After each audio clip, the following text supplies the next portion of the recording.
The Tech Disruptors podcast is brought to you by the Average Dad Tech Store and Stellar Data Recovery. Darren and Jason, we breaking the matrix. Circuits and codes, we shaping the basics. Switching the system, yeah, we the mutation. Tech Disruptors, innovation and station. Iterate stomping, algorithms popping. Bytes getting flipped, watch the data start dropping. We the ones they fear, Wi-Fi in the gear. Crypto in the veins, blockchain pioneer. Screens glow cold, but the minds run hot. Silicon dreams in the terabyte plot. Hacking the globe, yeah, we shatter the mode. Data overload, watch the future explode. Disrupt the code, break the mold. Tech Disruptors, we too bold. Darren and Jason, the future sold. Plugging it like on, watch it unfold. Laser shot focus, the lens stay zooming. Zones in the air, AI's booming. Deep dive tech, no room for illusions. Cloud in the sky, no room for confusion. Fiber optic close connections insane. Hacking the mainframe, rewiring the game.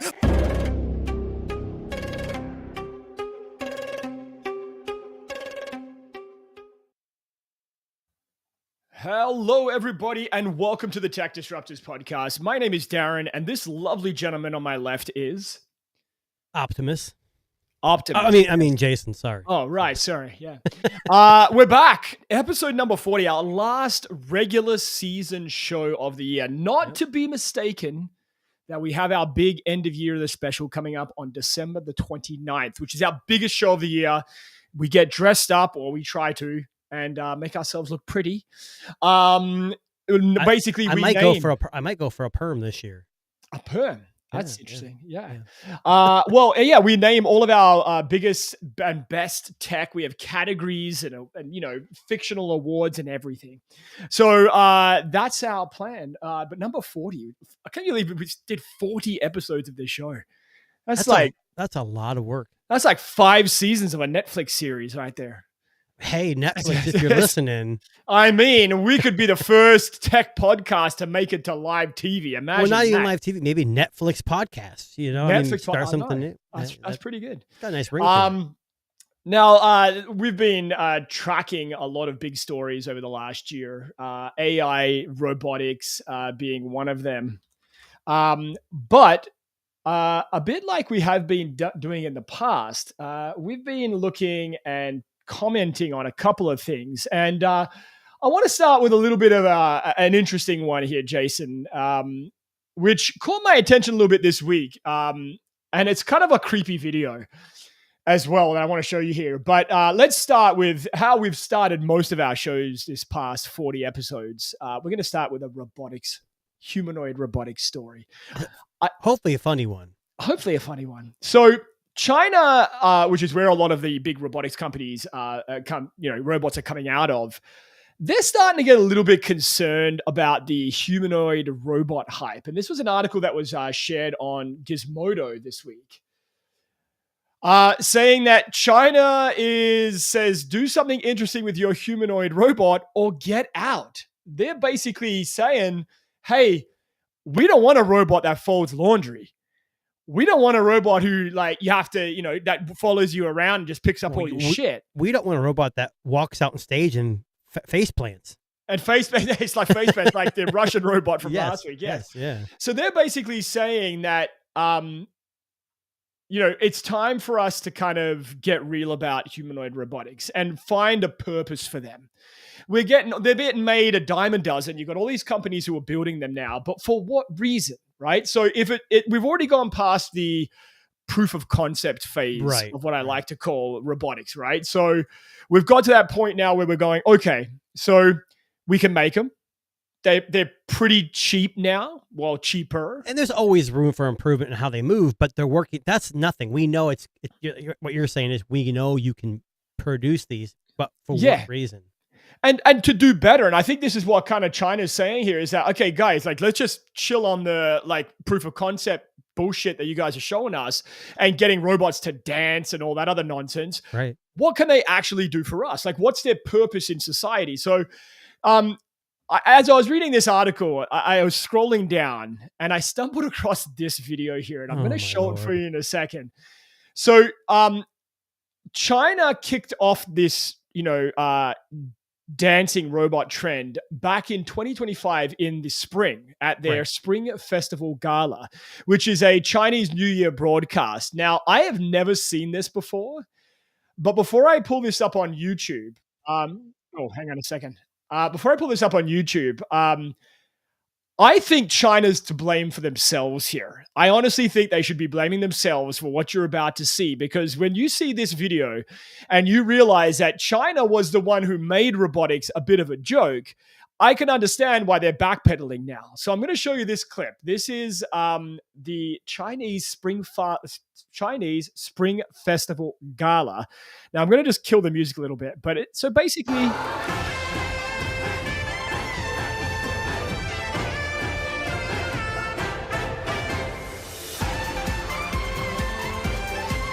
So just to set the tone here, it's a bunch of very pretty Asian dancers dancing with their traditional attire.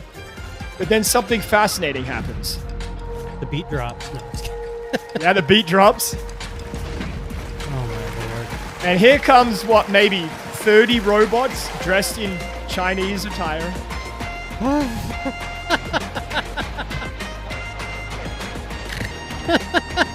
I literally just snorted while watching this video. Yes. And in recent years, China has emerged as a global powerhouse in the field of artificial intelligence and robotics. Lord. Okay, now, honestly, I'm just freezing at this point here. Joe's just joined us. How you doing, Joe? What have I joined here?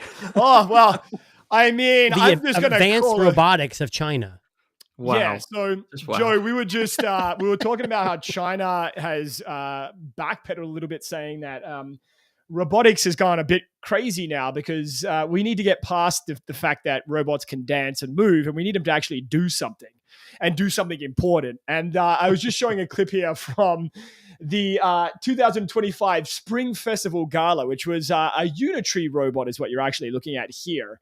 And just to play a little bit more for Joe. So you can see, these robots are amazing. They are. They're actually dancing younger, which is a very... So for those of you who are listening at home,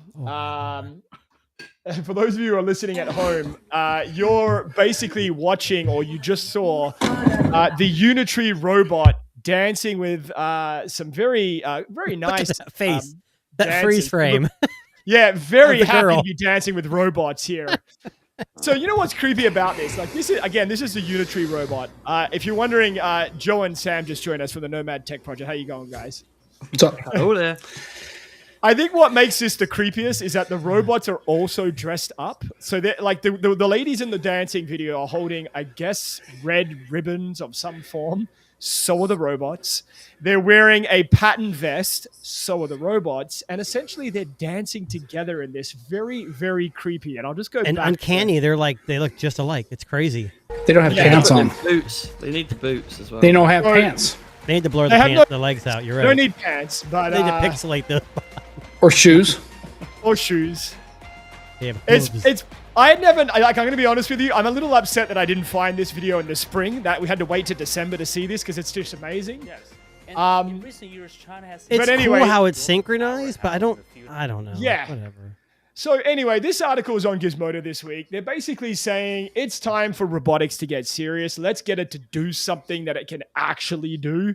Like no more of this BS dancing robot who can fold your laundry and like wipe your ass. That's It's China time, though. right? Here in the US, we have, Elon, who's Optimus serve you drinks at his events that aren't really. Yeah, and I mean, look, Joe and Sam, I mean, you guys have been on this show a few times. I'm sure you've talked about this on your own Nomad Tech Project podcast as well. But is it time for us to get serious with robotics? And I don't mean like, Terminator-esque situation here. Or I in a mean, factory putting cars together. Yeah, mean, like is it time we make these Mm. humanoid robots actually useful? Joe, what do you reckon? Not yet. Not for me. Oh, okay. Okay. Fair enough. Let's keep the humans in jobs, yeah? There you Okay. go. So you're worried about unemployment being a big factor in So that. that are is a you big saying thing. you're okay with them dancing, but not working? Yeah. Okay. I'm all about the dancing. I loved it. All right. I don't know. There's something like endearing about seeing a dancing robot because they usually dance better than I ever could, and I'm a little bit jealous if I'm being honest. Joey, Sam, sorry, what about you? What do you reckon? Is it time for our robots to start doing more? Well, I mean, I think they are in manufacturing. I know a lot of places have robotics for assembly work, and that's another thing. And when we're talking about serious work, what are we talking about? So I guess it kind of depends on what you're talking about, right? So if you're talking about having robots go into like hazmat situations, if they're doing work inside of like, confined spaces or hazardous environments. Using a bomb. Yeah. Or even just like, if you're doing work inside of like, in industrial applications, right? You can't send a human in there, but you can send a robot down there to make some adjustments, remove a pump in a space that's, very low oxygen, very hazardous, flammable. That makes more sense. But what we're really talking about, and if we're talking about anything, either the Chinese or the Russians or anything else, what we're talking about is military application. That's what we're good. That's what we're here for. Yeah, that's what it is. Because we're talking about in that space. You have drones, right? You have pilotless aircraft. You're getting into that situation where you have, and look at anybody who owns a Tesla, where they always say full self-driving is practically flawless. It can see this. Well, that means that a AI pilot doesn't have to sleep. It doesn't have to eat.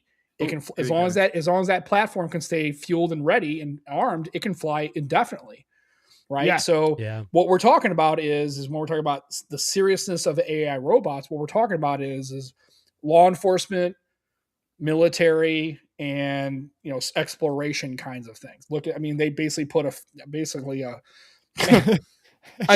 should this be enough to tell you what they're really doing? And also remember, these things can do reconnaissance work. They can go in, they can sneak into bases, they can sneak into places, either plant traps, plant surveillance, remove pieces of equipment, steal things. Yeah. And if you're the Chinese, they love stealing stuff. That's just kind of how they get down. Or they just do. That's how they. Yeah, no, 100% stolen. And so again, we're talking about seriousness. I think that's kind of what we're leaning about is industrial and military applications. And I think that's unfortunately where we're going to be in 25 or 30 years. I think that's where the money's at. And whenever we talk about these applications, they have to be funded somehow. It's great to have a bunch of robots on a stage doing Shen Yun. That's kind of cool, but you don't make millions. He even pronounced that properly. That was impressive. I know. I've seen a couple of them. They're actually pretty cool. Well, but practical wise, I think it's very practical to see them dancing on a stage. I don't know what you guys are talking about. Who needs military? You just can't make a bunch of money off of it, right? But that's true. And I think that's what it comes down to is these things are going to require funding, right? And they're going to have to require investors, and there's going to have to be some kind of return. But the fact that this thing just takes a Glock out of a human's hands and just goes ding, ding, ding, ding, ding, ding. So I'm showing on the screen now. Shoots well. Is that a hockey stick? He just shoved it with a hockey stick. He's very Canadian. It's very Canadian. Damn Canadians. Yeah. So I just showed a footage of, we showed earlier in the year, the robot dog with the M16 on its back. And on screen now is a Boston Dynamics robot that has literally, did you see that? Yeah. Okay. Yeah. Hang on a second. Watch this again. He kicks it over and it doesn't even sit up. It just turns on its opposite and then shoots and hits the target perfectly. Right. Look at that. Bam. So I'm showing right now a Boston Dynamics robot, which is essentially a killing machine with a handgun block in his hand. But here's the thing is, soldiers are probably trained to do the same thing. But the difference is if this thing gets damaged, you're not losing life. Amazing. And that's one of the big benefits. Well, also too is remember is, and on top of that, I'm not just, nobody cares. Soldiers obviously are combat. But what I'm talking about is if you have a platoon, if you have a battalion of these things, you don't need a forward supply line. You do not need to, you just have to have armament. They don't sleep. They don't eat. Remember, when you're having these, when you talk about, if you're doing a protracted military invasion, you have to have supply lines. You got to get stuff in and out. You got to get food, supplies, medicine. They don't need bandages. You need hardware. You can replace them in the field. But what I'm saying is that all those things that kind of prevented long campaigns in the years are gone with this. You have nobody cares if this thing gets blown up or detonated or it gets lost or gets stolen. It's not a person. Nobody's going to send in a rescue operation, a hostage for your robots. They're just going to turn them offline and they're just going to be, they're not going to be operational. They'll have kill switches on them. And if you steal a platoon of them, they'll just power them off and you get the tech out of it. Yeah. Kind of reminds me of Ghost in the Shell with Scarlett Johansson. Yes. A little bit. I've got a big problem with this video, right? And it's AI is going to see this video of these humans bullying this robot. Yeah. And quit picking on my dude. They're going to come for us, man. They're going to come for us. And Gemini's on everyone's phones. We're all gone. Gemini's coming. I think it'd be nice to have them, but unfortunately, we realize if we're going to ask for these platforms to kind of start developing, it's going to have to go into a military and law enforcement sphere. It's just going to have to. I would like them to be in industrial applications because that would be handy. But you know how that's going to go. Once that we open that up, it's going to go forward from there. Which is what's interesting here, right? And I think this has been the plot of many a movie about robotics. When so as humans, we like to build things and then put them into those situations, like Sam was mentioning, like a military application. And then, of course, the robots realize, hey, we're being put in a dangerous situation. And all of a sudden, they fucking unionize. They have a spokesperson. And before you know it, they just become a part of humanity, right? Like that's kind of, if you've ever seen that, there's a great BBC show called Humans, which is about humanoid robots, serving and functioning within people's homes. And that's exactly what happens in that show, right? Like, they start to get their own rights. And it's a great show. Yes, it's sentient. Yeah. I mean, they become aware and sentient. And then also because they're aware and sentient, they do like any other aware sentient being is. It wants to preserve itself, and it has, a preservation mechanic. Absolutely, yeah. Now, speaking, Jason, you mentioned Ghost in the Machine. And it's funny that you bring that exact term up. It was funny is I just watched this because I was like on a treadmill running. I'm like, I want to watch a movie I haven't seen in a while. Nice. And you just wanted to see Scarlett Johansson in while I was running, yes. Well, yeah, fair. Course, yeah, I get it. Right. Jason never ran 20 miles faster in his life. He got very hot and sweaty. He did get very hot. Because of the running, of course. Of course. Hey-o. Now, we've been talking about some bizarre decisions over the last couple of weeks that Apple's been making, but they're plagued with a little bit of a problem right now. And this has kind of gone very hush-hush, which is a little bit concerning. So Apple Podcasts, which is one of the bigger podcast platforms that are out there, that happens to have the Tech Disruptors on it, has been kind of hit by a weird, strange bug. So users have been reporting for the past few months that once 1 minute their device is idle, and next the podcast app will launch itself and load up bizarre, obscure shows on there that aren't top chart hits. They're random religious sermons, empty audio files, and shows with titles. Tech Disruptors. Yeah, like, can we pay them? Yeah. Can we pay them? Honestly. Hey, here's some random bizarre stuff. How about the Disruptors and the Nomad Tech Project, like back to back, like a buy one, get one? Yeah, that would be cool. 50% off, Cyber Monday deal. Our engagement's incredible. Yeah. So this bug's been going on for a couple of months now. So, and people they're not just reporting it on their iPhone, they're also reporting on their Mac. So on their Mac, what's happening is that it's launching a web link on the actual Mac browser on their software, and podcast apparently skips safety checks and it just starts playing. So they believe that this ghost podcast situation is actually an XSS attack on Apple Podcasts. So some hacker is basically running havoc on their Apple Podcast app. But as to this point, Apple hasn't found a solution to this problem. So people are still getting these crazy like podcast launches when their devices are idle. And some users are reporting they were in the car, minding their own business, listening to the radio. And then all of a sudden, the Tech Disruptors podcast came on randomly and started playing through their iPhone speaker or through their car's Apple AirPlay.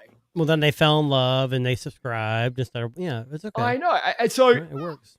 Now, I find this, like I said, the last couple of weeks we've seen Apple making some really bizarre decisions, releasing bizarre products, trying to youthify their image. But I guess Darren, what's funny is I heard an article, read an article that I think that this quarter they're going to overtake Samsung. Now, it's not for the full year, but I think this first quarter or last quarter of 2025, they're expected to overtake Samsung. So they can make the craziest crap that they want and make these mistakes, and people are still eating it up. Still going to do it. Yeah. And did you hear MKBHD said about this sock and fidget?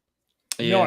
He doesn't know if, what did he say? It's like, I don't know if they're just reaching for something like a lot of companies do, throw things at the wall, see what sticks, or if they're just trying to figure out if whatever they make, people are going to buy. Yeah. I think it's a Christmas money grab. Now that we're getting closer festive, like holiday season. A $3 trillion company needs a money grab?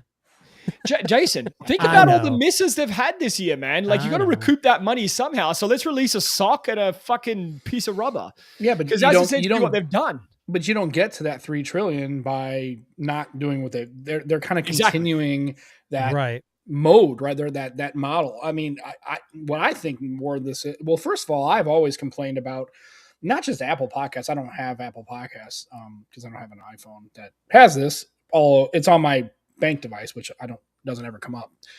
Is how aggressive like podcasts and I mean, every time I get in my car, it's like immediately I'm like, I just stop auto playing. Like like sometimes I get in the car and I don't have any apps running like in my car. It's like as soon as it connects to the Bluetooth, it just wham, all of a sudden YouTube music comes on or Spotify comes on or a podcast comes on and it just auto plays. And it's like, it's super aggressive. I've always hated that. I think this is different. I don't think this is Apple doing this. I think this is some kind of a cyber attack.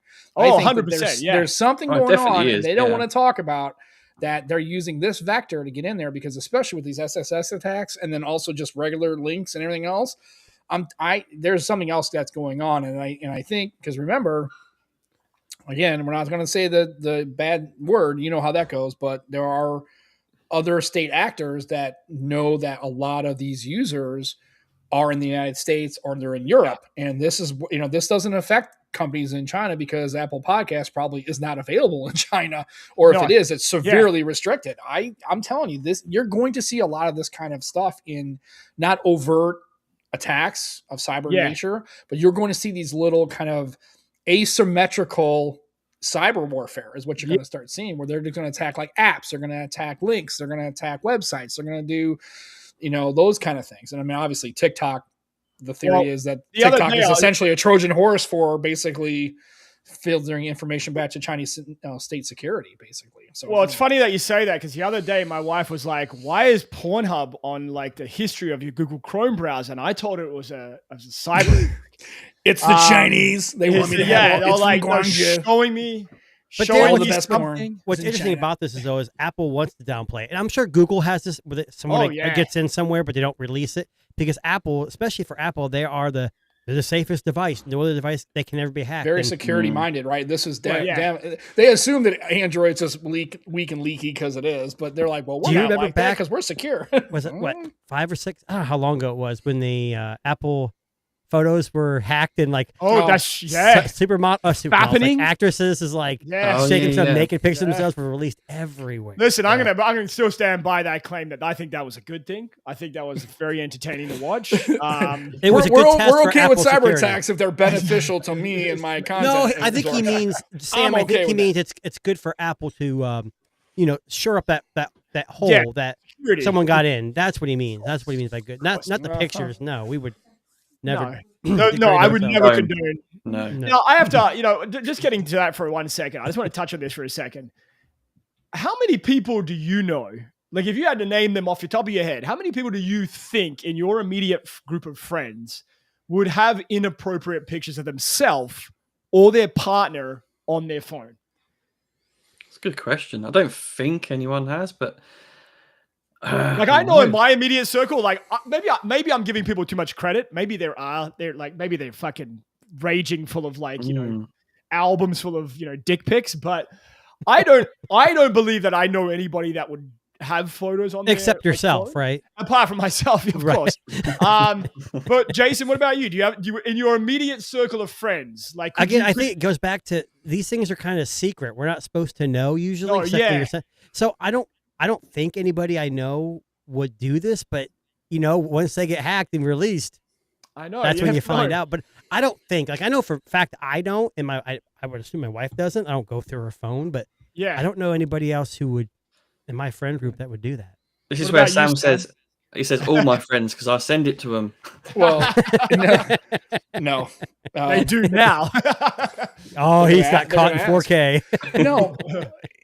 The funny is I only have like, when we're talking about immediate friends, I have like essentially 2 or 3 real close friends and then my family and stuff. Now I have 2 teenage daughters. I would think no, but I guess statistically, especially with the younger generation, I'm talking about sub 25, I think that's becoming more, not acceptable, but I think there's less stigma against that now. And I think because they live in such a digital online, Absolutely. I mean, and here's, I'm going to talk about inappropriate stuff. I'm just talking about your general daily day. I mean, people talk about like privacy rights, but yet they're sieving their location information. I mean, constantly sharing. So I'm like, how privacy conscious really are you if everything you're doing is bringing broadcasts to everybody? So I think in the older, like for maybe older people, like, 40, 35 to 50 or 60 plus, probably less statistically, sub 30 or 25.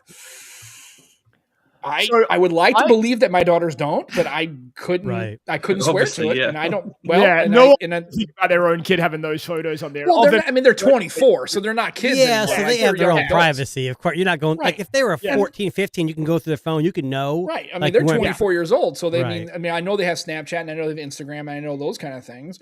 Yeah. So it's very possible, and between each other or between like their boyfriends or girlfriends or friend groups. Yeah. I don't know. I mean, maybe they're showing pictures of cleavage and they have like a really cute dress and it's provocative and they share it. And maybe something else is going on. I mean, it's probably statistically higher than we believe. When I was younger, the cameras weren't near as good. Well, they weren't. So we never did this. Probably an advantage. Yeah, I mean, I had a digital camera that looked like a suitcase, and I carried it around. It definitely gives you plausible deniability because right. I mean, I'm sure I took pictures then, but they weren't. But I would think there's probably statistics there would probably we all say no, but probably in statistical terms, probably and some of the people we know. Well, Darren said yes. Me. Yeah, I know for me, but it's not of me. It's not of my friends. It's not of my family. It's of like ridiculous things I'll see online and share with my group of friends. So I'll be like, look at this guy, like he's jumping off the bridge naked, screenshot, right? Like, whatever. Like it's never going to be me. I would never send that picture, But yeah, I don't know. Look at this guy. It's not me. Yeah. Why is his face blurred? It's my former roommate. Yeah. Former roommate, yeah. He's base jumping nude. Imagine that, right? Okay. All right. Now, shifting focus. Now, all of the United States were rejoicing this week because the OnePlus 15 has finally cleared the FCC clearance. The government's back to work. The government's back to work. It is going on sale in the US in the coming days. But who's getting one? No, well, here is what I wanted to ask, and thank you for leading into this. Now, it's been probably, 3 weeks since this launched, 2 weeks since it's launched? Mm-hmm. And there has been not a great, necessarily amazing reviews about this device. So has that hurt OnePlus's sales in the US? Because people have already got it and gone, it's okay. I don't think they sell it in the US, honestly. Well, I guess for like the hardcore, for the people that do buy them. So the people who do buy OnePlus devices, are they not buying this? Well, I think if you've got like a OnePlus 13, probably not. Yeah. If you're sitting on like a OnePlus 10 or 10R or 11 as an upgrade, as an upgrade, I think so. And remember, if they're hardcore, remember how hardcore users get down. Yeah, they'll buy the upgrade no matter what. Yeah, dude, I'm telling you, other than the camera, everything else about this device looks baller to me. Like I'm all in. I mean, maybe the camera is kind of sus, but you know me, I'm not really a camera guy. Everything else about this phone seems to be pretty good. Well, and MKBHD just came out and said this is his. So he usually carries two phones, an iPhone and an Android. And he says this is his main carry now is the OnePlus 15. He said the cameras are big recommendation, really. And he goes, I can get down with the cameras. They're not the greatest, but you can't beat the battery. The he also said he would have had the Air, but because of the cameras on the OnePlus, he has a Pro. So he kind of so it balances out. Cameras. Fuck, it must be nice, eh? Yeah. Rather than just carry around. But it's funny to say this because the OnePlus is what $899, I think, starting when they had the sale. Yeah. And I was telling Darren before we started that Flossie Carter, he's YouTube guy. He was talking about, I don't know if it was the Realme or one of these Oppo Realme, they're all the same device pretty much. And he said that Giztop.com or whatever it is has the Chinese version of this for like $650 on Black Friday sale. Yeah. And for $20 more, they'll put the global ROM on it. Yeah. So it's like, I mean, it's almost $300 cheaper than what you're buying in the US. I think the price point. As well, didn't you? I don't know. What was that? a lot of the Chinese variants have a bigger battery. I don't think it's the case with OnePlus, but not with OnePlus. No, yeah, it's the same battery. I think across all markets. And also, it has definitely faster charging because they have a different. They can use. They don't have the restrictions that American markets do. I mean, and if there's no stipulations, if there's no differences in the bands, I don't think the global round would be a bad deal. But anyways, I just want to throw it out there. I think $1,000 is a typical price for a flagship, but I don't know. It's a tough sell for OnePlus. I know, Darren, you had a lot of problems with your device. My review unit was not great. Really? And to be honest with you, like I had a lot of issues with mine. I was told a software update would fix the problems, and it still did not fix the problems. I don't know if I had a dud. I don't know if I just got unlucky. I couldn't get mine to connect to Android Auto. I was having some issues with the Wi-Fi. I did factory resets. For those listening though and watching, just because Darren had a lot of problems doesn't mean it doesn't mean it's a bad device. Because I haven't seen a lot of those, but you remember it's like anything you buy, they're mass produced.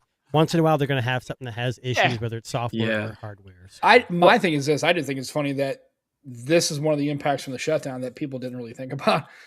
Because remember, we don't do. And also, you couldn't pick a worse time in the federal government to shut down. October 1st is the first day of the financial fiscal year. And that is a major problem. Like, that's really disruptive. Like, I think the last one when they had the Trump shutdown, I don't think it was in October. I think it was like in the beginning of the year, like January, February timeframe.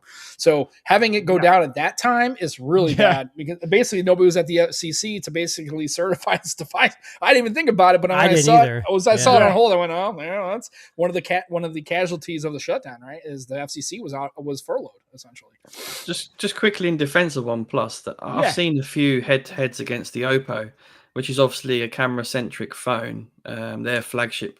And it held up pretty well, to be fair. From what I could see. I didn't have any issues with the camera. I think they're not as good. OnePlus, the Oppo, OnePlus, and the Realme pretty much have identical sensors for the most part. I think what they differentiate is the telephoto. I think the OnePlus has like a... It's a sensor size. 50 megapixel sensor. Where the Realme's got 200, I think. Yeah, but to Darren's comment, I think hardcore Americans who are buying OnePlus phones, I think they're definitely going to, even if you have the 13, I mean, I don't know, that's a harder maybe sell because of it, but if you've got like a 12 or less, I would think if you're a hardcore OnePlus dude in the US, you're definitely picking up the 15. There is a cult following. There is 100%. And I would say, if to be 100% honest, if you are somebody that the camera is not a priority, but battery is, that's the only North American phone worth buying right now when it comes to battery. Right, it's easily. It's a fucking monster. I think in general, I'm hoping Samsung and Apple jump on board. This new silicon carbon 7,000 plus is what's like the Vivo's only got 6,500, and it's that's incredible, and it lasts forever. You can't kill it. I had that MediaTek processor. I have the Nubia Z80, and you can't kill that thing, and it's not a big name brand, but it's got 73. That's a lot of phone for your money. That one. If I was banking on, I would say Samsung probably would be first, only just because of in the manufacturers, but because of all the battery weirdness. I swear to God, they have the biggest case of guy got hit in the batter's box and won't get back in the batter's box of any company I've ever seen in the history of the world. It's like the Note 7 was like a million years ago, and you guys are still freaked out about the battery. They also have the swelling battery issue too. Like they always have battery issues for some reason. Yeah, but it's like, I know, but it's like you got to move forward. Yeah, well, maybe if you go to the silicon carbide, maybe you won't get the swelling anymore. That's right. Maybe that'll solve. I mean, it's kill two birds with one stone, right? I think it's just the resilience of silicon carbon. They don't know how long the reliability, how long they're going to last. I know Oppo came out and said after 5 years, you'll still retain 80% of its. I don't know how they got to that point because I don't know if silicon. Well, it is a new technology, so I guess you're just gonna. But I think you're just gonna have to take that leap of faith and kind of see where it goes. The only way you're gonna know is get into your phones and have some track record and see how those phones, survive for the next 3 to 5 years and see what they're. I mean, but just to sit there and keep just like putting your head in the sand and go, nope, we're staying with lithium. It's like. You're just going to get dusted on it, dude. But why does Apple and Samsung have to? They're making tons of money. Exactly. They're not getting pushed enough. They need to get more push. Well, they will get pushed eventually because eventually it's going to happen. Samsung just weird about the battery. I don't know. I think I read somewhere this week that the S26 Ultra is keeping the 5,000 milliamp battery. I think I saw that this week somewhere. That wouldn't surprise me. I mean, the only thing that's cool about keeping the same size batteries, you can, I guess, with their software and the new chip, you can kind of see how more efficient they are, I guess. but it doesn't like long. But I like know. long term, it I'm making always excuses. evens out, right? Yeah, like it's Right. now. And I think the 26 real quick. I think the 26 we all kind of assumed that it was really iterative. They weren't going to really push boundaries with that. Nothing that came out was really like they were going to go kind of all in on stuff. Maybe the S27. Maybe that's where they go. Okay, we're going to increase the sensor. We're going to do some battery stuff. We're going to kind of lucky number maybe, seven for a 7,000 milliamp battery. Right. Maybe hey, they're I'm all still waiting for the trifold. I'm still waiting for the trifold. Oh man, hasn't come out yet. I'm not saying I'm going to buy it. I just want to look at it. I would like to try it. I'm trying to figure out a use case and why I would need that. I don't know. We'll see. The question isn't why you would need it; is why not. That's it, right? Oh, speaking of the price. As a fold, it actually makes more sense because you open a fold up and it's a weird aspect ratio. Yes. Yeah. Whereas you open that tri-fold up, you've got a proper tablet. You're back to that kind of widescreen. 16 by 9 like aspect ratio. Yeah. Yeah. So we'll see. Crazy. Maybe.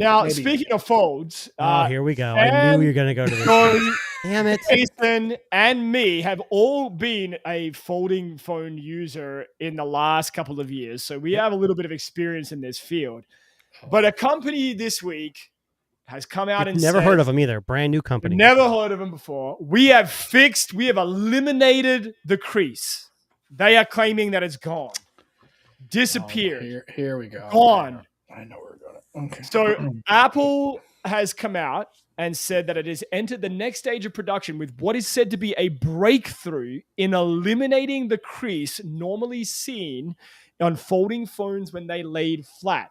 So after 100 iPhone Fold prototypes, allegedly, they have eliminated the crease. It's gone.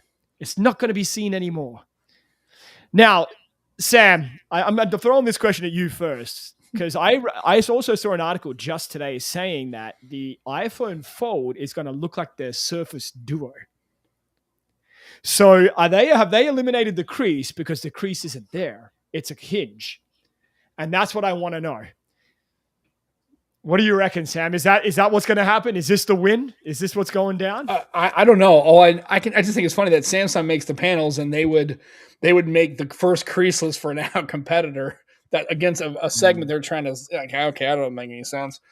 If I will tell you right now, I've always said iPhone. Once they make a foldable, I would maybe try iOS and see how it goes on a foldable. Yeah.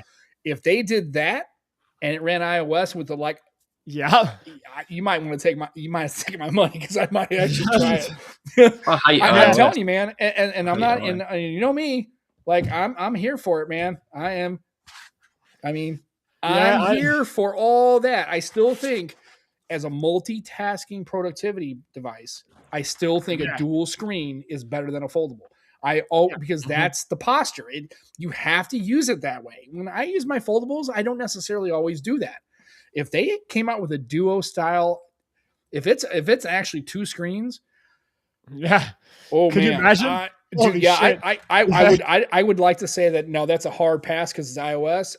I don't know, dog. That might be me being all about at least, and maybe that might not be my daily driver.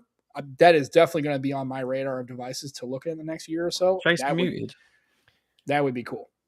No. Oh, yeah, he's muted. He muted himself. I would just stay out of the conversation. So, I asked Sam, I was like, so you have the Duo and the Duo 2, right now? Mm-hmm. See, I love both. I think the Duo 2 had better cameras, obviously. I still look every once in a while for someone selling a used Duo 2. Yep, and they always are one. Usually the ones are cheaper, but they're always way too high used. Yeah. Always. People know. I love the two screen. It's collectible. There was once in a while where it was kind of a pain, like if you're doing like a full screen game. But why are you gaming on one anyways? You know, right? You can. I mean, basically, what I did was I used to game. Honestly, I used to game like this, and I would just sit there and kind of, not emulation gaming, but I'm just I get it. And again, this is. Again, you remember if you're taking pictures of your gaming, that's really not what this was intended to do. You're kind of pushing this phone past what its essentially design element was supposed to be. But I will argue that because again, when I can get a foldable, it can do that. Yeah, you can do this. Yeah. You know, and it so didn't have an Apple outside releases screen, one like that. Sam, you're down to try one. Oh, I would be. Here, yeah. Let's take a step back from that. If Apple actually comes up with any foldable at all, even if it's like my Fold 7, I'm absolutely going to try it. See the rumored price though. about any of that. Again, 2,500 is the rumored price. Yep. Dude, what you're at a Fold 7, you're already at $2,000. That's exactly right. Yeah, you're right. The only difference is, well, I guess Apple does too, but Samsung usually does some pretty damn good trade-ins. Usually. Yeah. Apple might be okay. Well, here's the thing, and you think about it. Can you imagine, because Apple is going to want people to move into that form factor? Can you imagine what's going to be happening at the carrier level as far as incentivization to get this?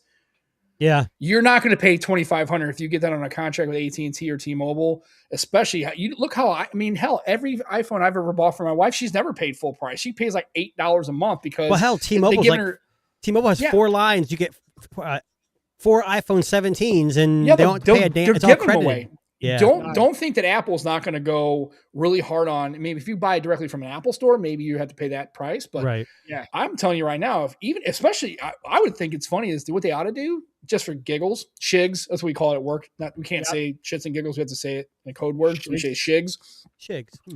So can you imagine if they would give the same amount for people like who have like a Fold 6 or Fold 7 to get them out of Samsung and go, dude, Apple says, tell you what, if you have an iPhone, we'll give you this, but if you have an actual foldable from Samsung, we'll give you $200 extra, get you out of that ecosystem and get you onto where the real foldables live, dude. Yeah, I can see Apple. I think you're wrong. The biggest way to sell the iPhone Fold, whatever it's going to be called, is the iPhone. I mean, it's Apple for one.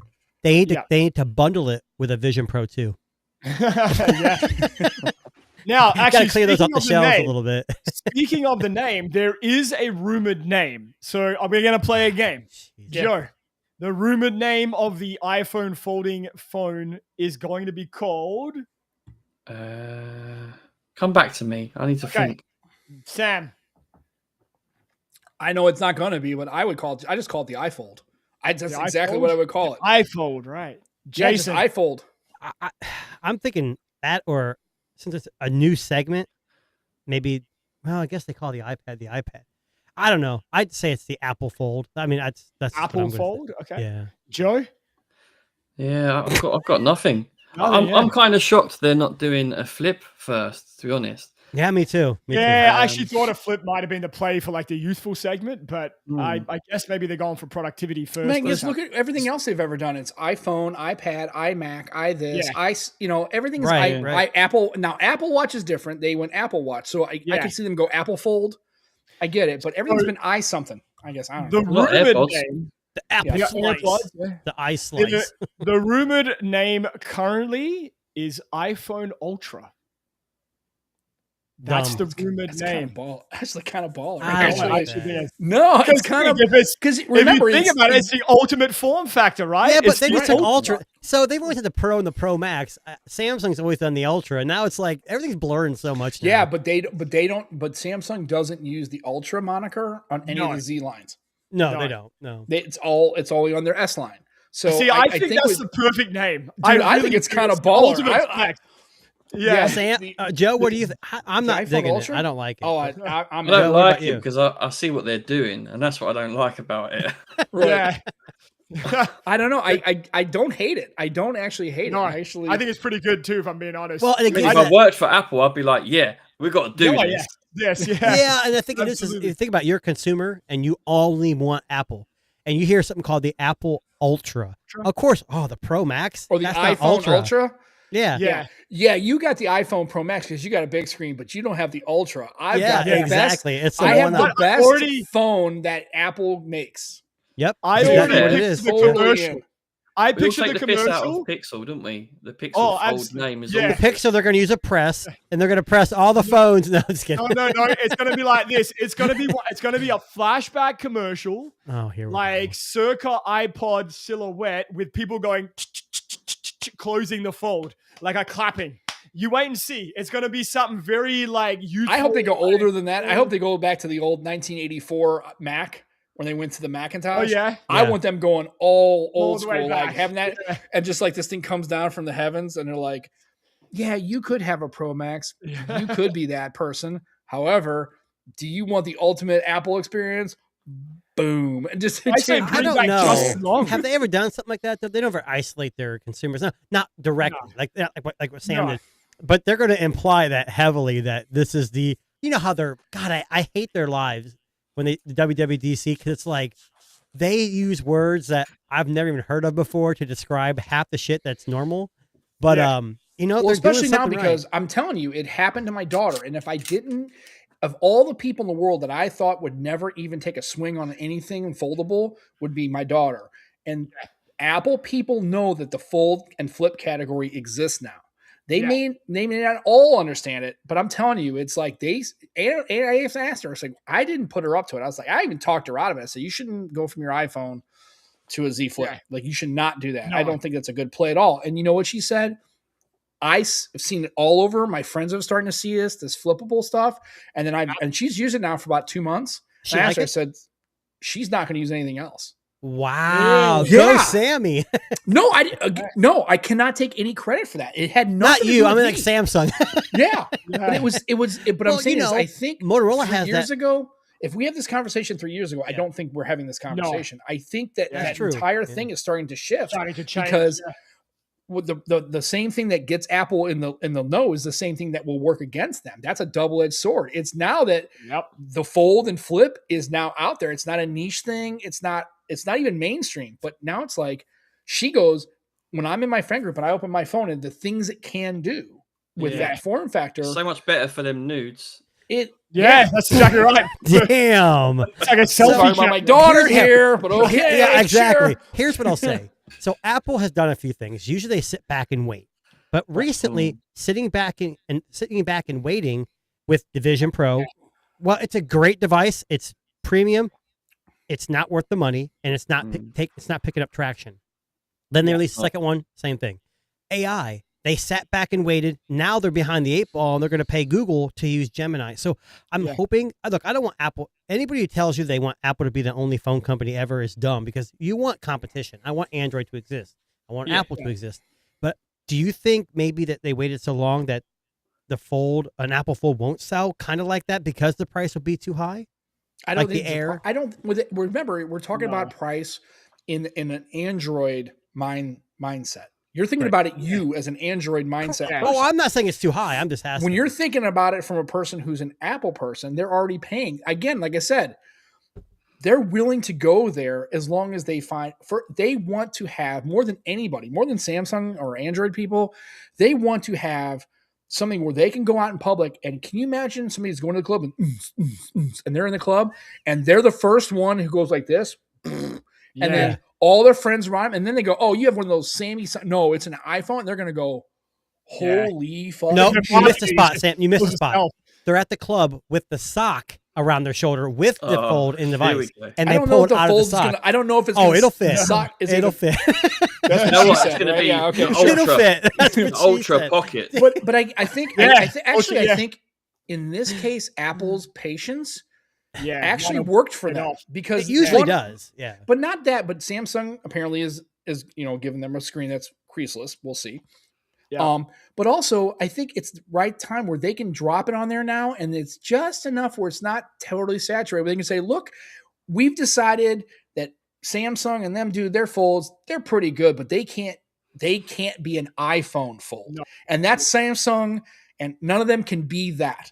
They can't ever say, "Well, we're like another Android fold that does the same Android Here's stuff." the thing, though. Samsung that. Yeah. One thing no company has made a fold has overcome is the cameras. Yeah. They're good. I'm not saying they're bad, but can Apple make them better? Yeah, because it's computational. It's computational, and who cares? It is. And here's the thing. As long as they can keep the video close, decent, that's what that's going to matter. The pictures, people on iPhone kind of assume their pictures are kind of okay now that Android's catching up. But if that video and computational works and they can get those modules in there where their video is and all the same features, and now on a bigger canvas where you can really edit and split screen. Oh, dude. Give me up to Cupertino. Yeah. I can get them to sell it. I'll sell millions of those folds because I'll show you how to do it. I'm just telling you. I think this is the time. I should just hire a soul. I think this is the V5 cameras over the Pro Max. Yeah. Oh yeah, but not for video. Not for video. Well, and again, that was my statement on. As long as the video on iPhone Fold stays true, they can still have the same features. Or if it's a little less, it's not dramatically less. Yeah. I don't think I don't think you're going to have a problem selling when they announce this, you're going to know what they're not strong at, because they're going to smooth over that. If you ever noticed, they never talk about battery a lot when the watches are they're like, oh, the cameras are good, and okay, so you'll kind of know at WWDC, obviously if they're not going to put a lot of effort. Yeah, but I agree with Darren. I think that I think waiting in this case, it actually worked out for them, and I think this is the time for them to kind of go all in. And if they can get a fairly creaseless phone with good video and decent cameras, and the battery's decent, better than iPhone Air battery, and an optimized. Again, we're talking about an Apple chip, right? This is an M chip that's optimized on Apple software. The battery life, you could throw that all out the window because it's not the same comparison. It's utterly optimized for that device. I think this is going to be. But if they make one that's dual screen, or even if they make a foldable, I am going to get one. Yeah, just because I've always said I can't be a liar. They're going to be like, we've waited because we've refined it. Yes, of course. Well, of course. They gotta Apple making a foldable. It's just going to make all the Android foldables more winnable. Everyone's going to jump on them more now because, like, holy shit, now they're big. And that's fine. That's good. Yeah.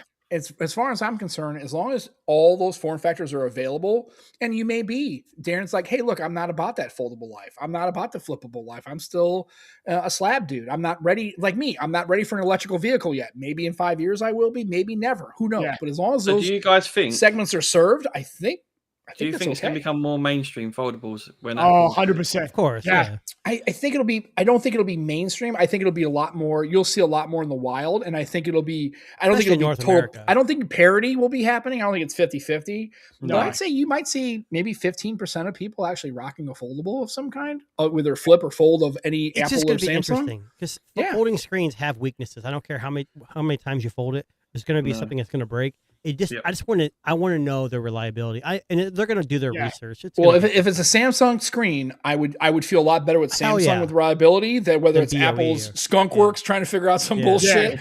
I'm okay with a Samsung screen. I think it's okay. I believe it is a Samsung screen from what I remember reading. Yeah, so if it's Apple, we're going to order the Ultra and the Vision Pro 2. Darren's going to pay for it. I thought they're actually making the Vision Pro 2. I thought they were discontinuing that. It looks just like the Vision Pro 1. It's already out. It's already out. Right. It's exactly like the Vision Pro 1, except for it's got a strap that goes over top, and it's got a newer processor in it. I just don't. The problem is like they always say, same price. If your product doesn't really solve a problem or doesn't really hit it, then it's not going to be, And I think the foldable can solve a major problem for a lot of people. Yeah. Screen real estate, multitasking, being able to do a lot of edits, especially if it has like Apple Pencil support. Oh, okay. Well then. Well, it's going to have that. Well, that's one more thing they can say. Well, Samsung decided to get rid of it. We decided to keep it. I guarantee if Samsung's making that screen and it's creaseless, their next fold is going to have it, and it's going to have pen support again. Damn well it will. Mm-hmm. So, with the Apple one, it'll be the Ultra Pen. The Ultra Pen. The Ultra Pen. Right, it costs $200 for fucking. It's going to be smaller too, because yeah. Are you talking about the? Never mind, go ahead. The Poco? Is that what you're going to say? Yeah. No, but you read my mind. That's exactly what I was going to say. You guys are like, Joe and I are retarded. You guys are like symbiotic. Like, what I was going to say, Poco? Fuck yeah, I was going to say Poco. Let's go. You guys are like fucking online, dude. I love it. It's the Bose speaker in it, isn't it? Yeah, it's the Redmi. It's the Redmi. Oh, is that the whole back where the okay? Denim back, yeah. So the Poco F8 Ultra has actually been crowned the best sounding smartphone of 2025 with its Bose integration subwoofer built into the back of the phone. When Flossie Carter, when he had this woofer. You got to watch Flossie Carter. He's like, if I had to pick this or this thing has got a subwoofer. This is, you know how he is. He's kind of flashy. So is the whole back a speaker, or is it just? The circle there is a subwoofer. A little speaker at the circle in the back. Gotcha. And it's not denim. It's actually not a denim. It's actually the way they like crisscross some kind of pattern on it, and it looks and feels like denim. So the woofer's right there on the camera housing. Exactly. Yeah, so here is the woofer, and then the speakers are on the front, so front-facing speakers with the woofer on the back. Nice. And 3 50-megapixel cameras. Yeah. Snapdragon 8 Gen 5. What would you pay for this? Yeah. If it's a Poco, no more than $700. Well, there you go. 12 gig, 512, I think, or 256 starts at I think the black when it came out, it was only selling for. Like $649. You got to convert it. It's the US Poco, so it's the budget Xiaomi, right? So but but they've Pocos have always been affordable, mostly. Usually, and this thing is good because it's got much better cameras than any Poco's ever had. Previously, they're kind of going all in on cameras now, like everyone else. Right. But yeah, about $650 for 12 gig, about $700. But I think now Joe can maybe test this more. I went on AliExpress. They wouldn't even sell it to me on AliExpress. It was blocked in the US. You can have a forwarding address for the UK, which I tried, and I can get the 16 gig 512 for like $680. Wow. Now I have to pay extra shipping to get it to me from the forwarding address, but yeah. Dude, I like Pocos. Before Apple, AT&T had that dumbass whitelist bullshit. I had a Poco once. I thought it was great. I kind of dig it. I mean, I've had Xiaomi's too, but I'm kind of a Poco fan. This is kind of cool that this line is continuing and is really evolving and growing and I wouldn't even say it's a mid tier. This is like it's a flagship. Almost a flagship, really. And they say it's the flagship killer is what they're saying. But at $700, that's pretty crazy, dude. So here is a quick little clip. This is from This Is Tech Today, YouTuber. He's doing a speaker test here. I'll just jam this up here. Sound test. Yeah. That's crazy. Look at his face. How loud does it get? Wow. That gets really loud. It sounds rich. I mean, in my headphones. But the problem with that kind of stuff is it's hard to tell until you have it in hand. Exactly, yeah. But I mean, Jason, there's ways it's going to sound less good than that. Yeah. I mean, obviously, it's going to sound great. And now because it's a bass tone, it doesn't have to directly face, right? It's a subwoofer. You can put it underneath your couch. Okay. Joe, you have a honor in your hand, right? Mm-hmm. I can't talk about that one. Oh, we know which one it is. It's the one I just canceled. Yeah. Now, Jason and I both agreed that the Honor Magic 7 Pro had the best speakers of the year. Fantastic, yeah, absolutely some of the best. I'm curious to see how it stacks up against the 8 Pro. Yeah, me too. But we'll find out. We'll find out soon. Joe can't say much, but we will find out soon. Here's my problem with the Poco, though. I love Poco. It's Xiaomi. Redmi is the same thing. All that stuff. Yeah. Hyper OS is just not that good. No, I'm not a big fan of Hyper OS. Yeah. And like Sam, I had what was one last year? The 7 Ultra. Oh, my Poco was like 3-4 years ago. So it was like one of the M series, like the older Pocos. I had my first video that got 10,000 views was a Poco phone. I don't know which one it was now, but I had the Poco 7 Ultra last year. Which you didn't remember last week. I know, I forgot. And I put, I don't keep them long enough. They all blend together. I think I had Google Fi at that time, and it only got 4G.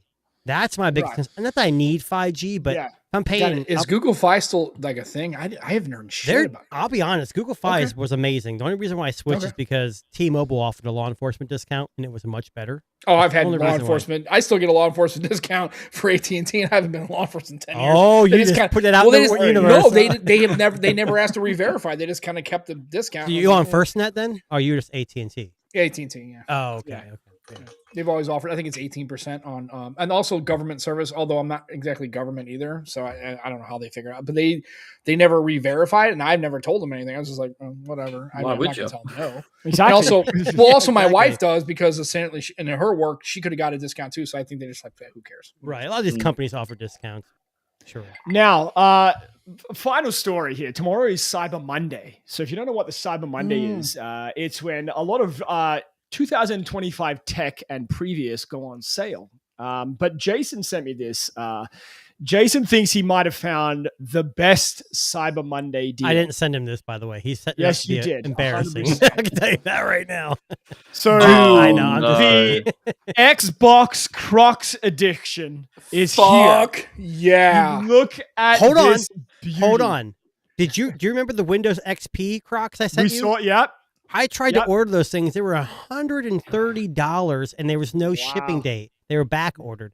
I don't know. These things Dude, I used to have a chance to get the Microsoft ugly sweaters back in the day. That'd be cool. Yeah. And dude, they sell out in like, I'm not even minutes, like literally 30 seconds. And I almost got one a couple of years ago. It was with the Microsoft. Here's my first problem with Crocs. Cool. I don't like Crocs. I don't wear Crocs. But that's because you never worn them, brother. You never. I've worn them. I don't like them. Yes. But if you like them, that's nothing against. I mean, people like them. My kids wear them. Is that something you'd buy if you were absolutely. Like, look at the design of that. Like, okay, it so is these cool. are The buttons. Oh. These are $80. Yeah. Like, not cheap, but pretty good for Crocs. Crocs average retail price is about $60, so it's not that crazy above like their average retail cost. But $80, and you're getting that kind of like black on green design. The only way I buy this is if they have the red circle of death. Red ring of death. Whatever what do they call them? The little red ring of death. Red ring of not death. fidgets, but what are the things you put on the Crocs? What do they call those things? I have no idea. You're good luck. Oh, I know what you're talking about. giblets or something like that. Yeah, So if they had the red ring of death on the Xbox, I'll be honest with you. Like, let me see if I can find the top. I'll tell you. You know what? I would get these if the controller actually had functional buttons and you could use it as a controller. Why would you want to use your Like, shoes?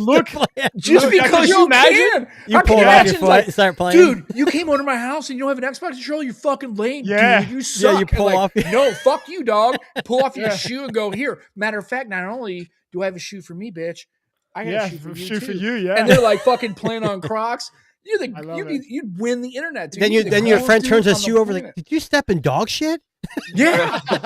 They come preloaded with that. It's like baked into the material. It smells like puke and dog shit and satin. Sorry, Joe. Yeah. Sorry, Joe. I will say the top-down views are really nice. Like, dude, it says player left and player right on the fucking shoe. Yeah, isn't that crazy? It's so cool. Dude, I would buy these in a nanosecond. Crocs is doing some good shit. Like these collaborations, like the Windows XP is more for like certain kinds of people like who really love Windows XP, but it was still a cool design. I wouldn't pay $130, especially for $80. Darren, you said, dude, those I would at 100% get those. Even with the right and left, like, can I throw out my suggestion here? Now, this was actually a collab that they did, and I never saw this one, but I want these ones. The fucking Grimace McDonald's Crocs. Dude, Darren, if you buy those, I want to take a picture if you wear these fucking beauties. I would only do it if it was Hamburglar. Then I would do it. Yeah, the purple kind of puts me off. Grimace is fucking weird. Sam. It's funny that you say that because there is a hamburger. Oh my god! Look at this right there. But the problem is why does the Grimace get the? Well, wait a minute. That's not cool. The Grimace has the kind of the lining inside. Yeah, and then those are just straight up fluffy and stuff. Yeah. The problem is with the fluffy. You ever got your Crocs wet? That'll ruin all that shit. But dude, a Hamburglar fucking Crocs, dude. Hey, all my Canadian friends might love this next one. Look at this. Hey out there. Fucking Reese's Hershey's one right Why there. would your Canadian friends like that? Reese's Pieces, man. They're Canadian. Hershey's in Pennsylvania. Hershey's in Pennsylvania. Reese's is Canadian. Well, the funny thing is, and I remember from an old comedian, you remember Reese's is possessive. It's Reese's with apostrophe S, which means they are owned by Reese. Sorry, Reese. I didn't know these pieces belonged to you. My bad. I'm gonna eat them anyway, right? So it's Reese's Pieces. But dude, those are cool. Darren, like, did you just search up a bunch of? I got Crocs collabs. I got a better one. I got another one here. Hang on, look at this. Pop-Tart. No, come on. Let's go. No, let's I'm go. not a Pop-Tart guy. Fuck Pop-Tarts. Pop-Tarts. They should not even be. That should not even be edible in the U.S. Those things are fucking disgusting. Where's the Mountain Dew one? Toasted strudel, I would be okay. Where's the flaming hot ones?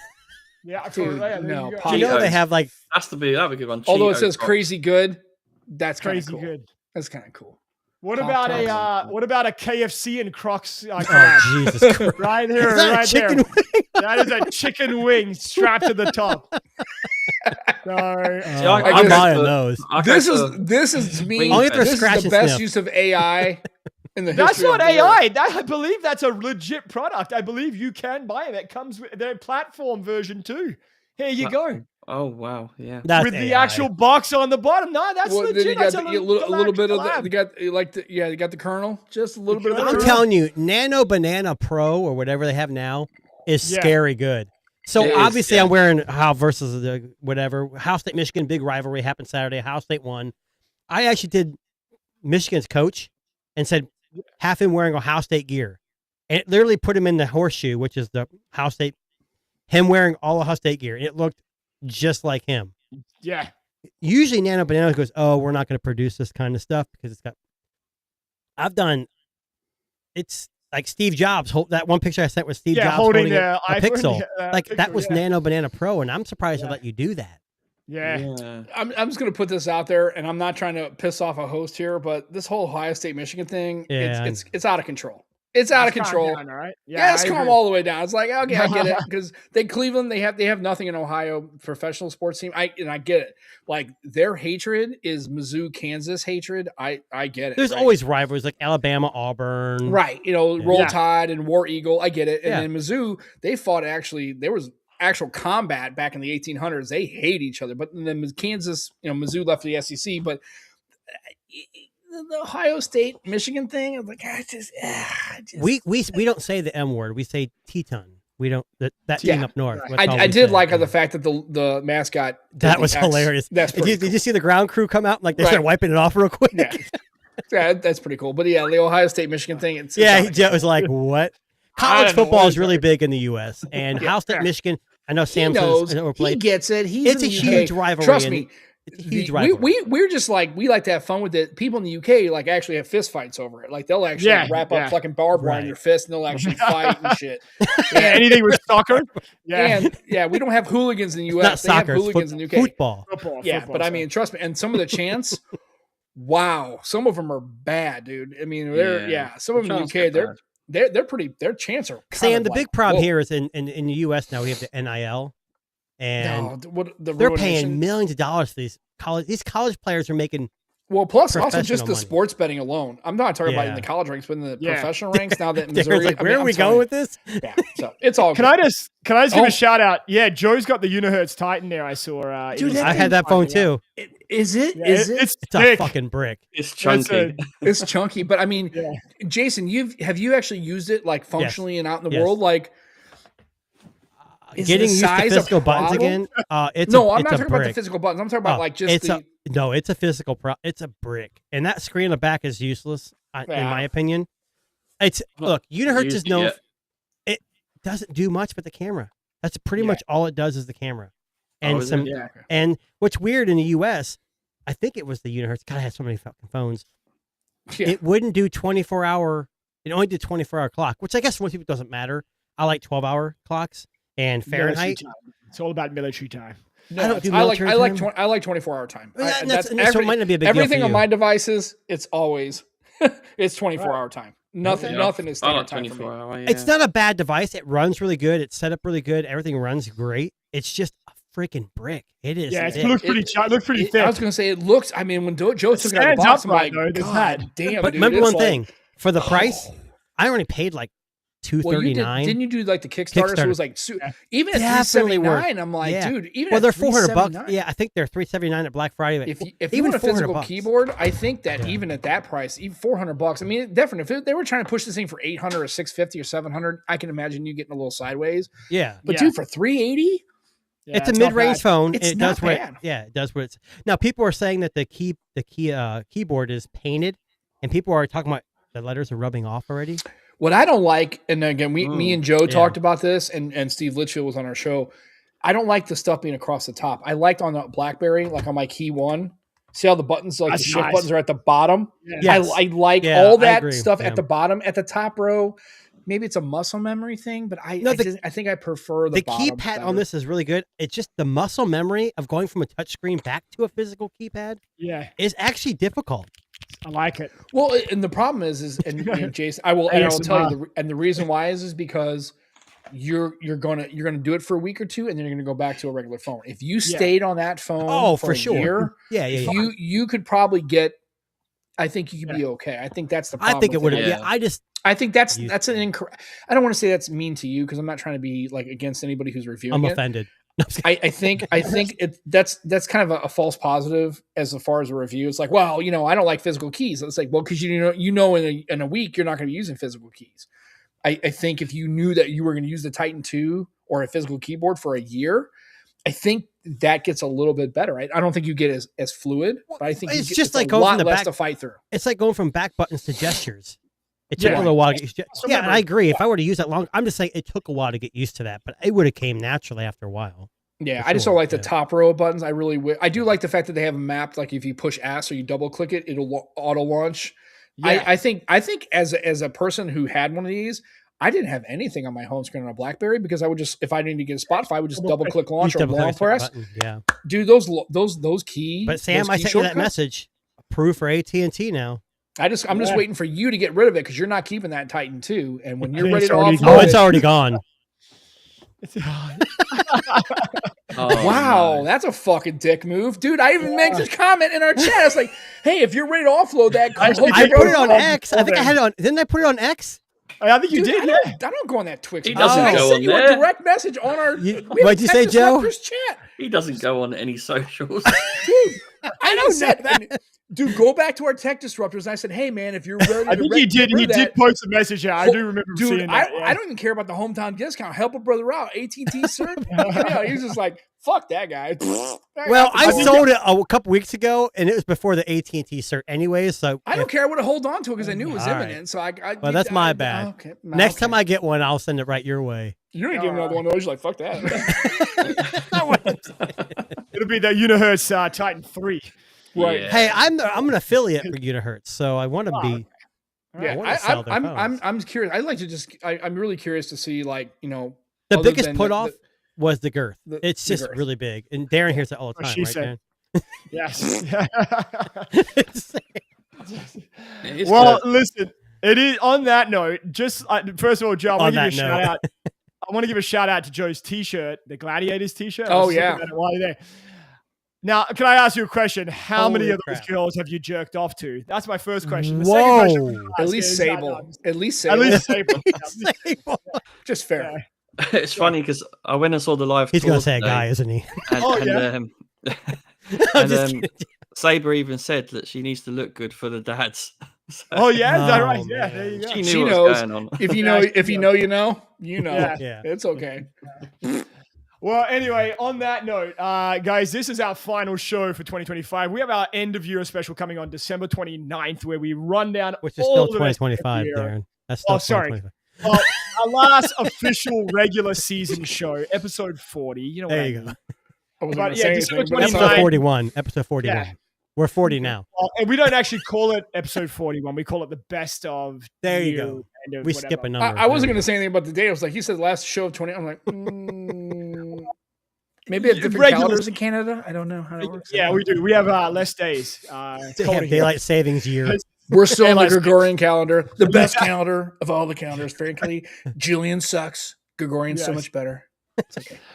So we will be back. We're taking about a couple of weeks off, almost a month here, kind of spend time with family and over the Christmas season. But we will make sure that we come back hot and ready to go. Now, Jason and I will be dressed in our finest duds.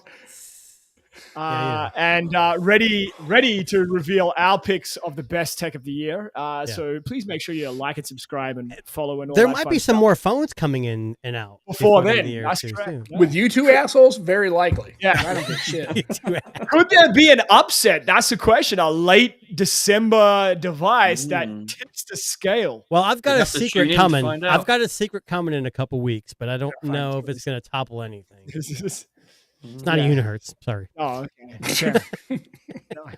So anyway, we will catch. First of all, thank you, Sam and Joe. Catch those guys on the Nomad Tech Project. I don't know how many shows you guys have left this year, but we're going to go. We're plowing every Sunday throughout the year, so we're not taking any time off because family. Going well, Jason and I have to put together a comprehensive list for our final show, which is usually a 2-hour show, if I remember right. Last year it was. It was close to 2 hours last year. Yeah. Joe and I would have to do actual work and planning, and we're not doing any of that. That's not how we move. So, but I'm glad there's somebody out there who does assembling a list of all the crazy things we've talked about and done this year. But Joe, Sam, thank you very much. Check those guys out on the Nomad Tech Project, which is usually on right before the Tech Disruptors. So in the meantime, to get your fill while we're taking a little bit of a break here, check these two gentlemen out. They do some really cool shit over on their channel.